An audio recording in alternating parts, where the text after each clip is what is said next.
The Cherokee War of 1839 came to its final blows in the Battle of Neches on July 15th and 16th, 1839.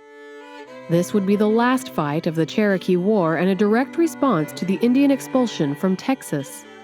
Several groups of Cherokee had left the southeastern United States before their official removal on the Trail of Tears.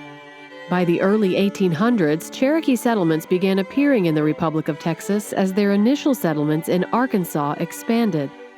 By 1820, the Texas Cherokees, as they were called, began to farm and settle the land near present-day Dallas, Texas.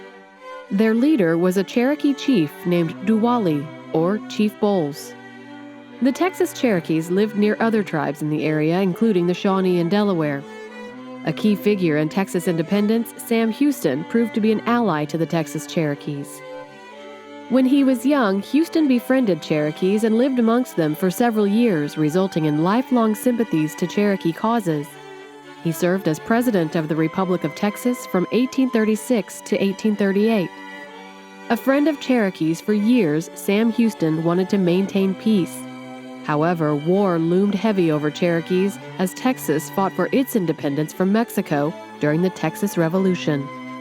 In a letter dated August 16, 1836, Chief Bowles wrote to Sam Houston stating, "We have heard that we must all be killed, right or wrong, both by white and red."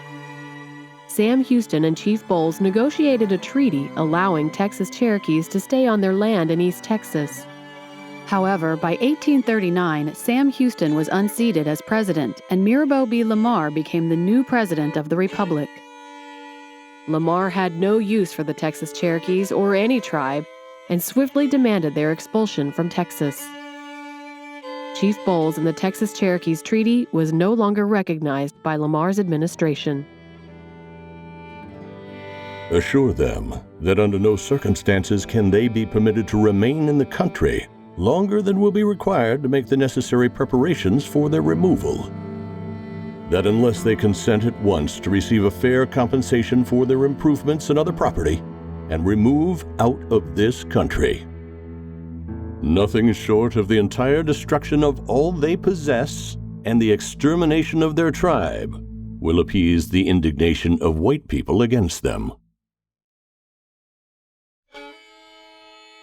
In 1839, Lamar established a military installation on the Neches Saline in Texas Cherokee territory to ensure their removal.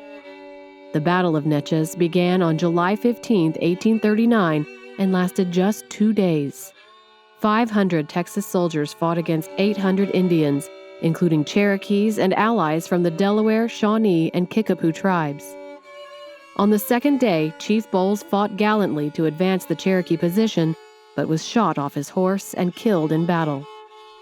He died carrying a sword given to him by his friend Sam Houston. More than 100 Indians were killed during the Battle of Neches, with just 5 Texans reported dead. After the battle, and despite a final attempt to stay in Texas, the surviving Cherokees were forced to depart for Indian Territory. Chief Bowles fought bravely for his Cherokee people during a time of transition and uncertainty in Texas. The sword he carried came to symbolize both the treated peace that would never come to pass and the war and bloodshed that resulted.